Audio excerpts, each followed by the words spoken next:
महाराष्ट्र शासनाच्या मुख्यमंत्री माझी लाडकी बहीण योजनेअंतर्गत लाभ घेणाऱ्या सर्व पात्र लाभार्थ्यांसाठी ई-केवायसी प्रक्रिया अनिवार्य करण्यात आलेली आहे। चला तर जाणून घेऊया ई-केवायसी प्रक्रिया कशी करायची ते। सर्वप्रथम गुगलवर www.ladkibahin.maharashtra.gov.in हे अधिकृत पोर्टल उघडा। फॉर्म उघडल्यानंतर पॉपअप वर क्लिक करा। आपला 12 अंकी आधार क्रमांक व कॅप्चा टाका आणि मी सहमत आहे या पर्यायावर क्लिक करा। आधारशी संलग्न मोबाईलवर आलेला ओटीपी टाका आणि सबमिट करा। आता नवीन फॉर्म उघडेल।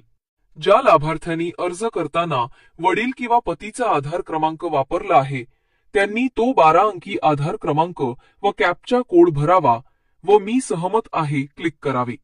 त्यावर आलेला ओटीपी टाका व सबमिट करा। ओटीपी सबमिट केल्यानंतर नवीन फॉर्म उघडेल। तिथे जात प्रवर्ग हा पर्याय दिसेल, त्यावर क्लिक करा व आपला योग्य प्रवर्ग निवडा। खाली क्रमांक 1 आणि 2 असे 2 पर्याय दिसतील। या पर्यायातील माहिती काळजीपूर्वक वाचा, योग्य पर्याय निवडा व सबमिट करा। सर्व माहिती अचूक व पूर्ण भरल्यानंतर डिक्लेरेशन फॉर्म दिसेल। यानंतर स्क्रीनवर आपली ई-केवायसी प्रक्रिया यशस्वीपणे पूर्ण झाली असा संदेश दिसेल।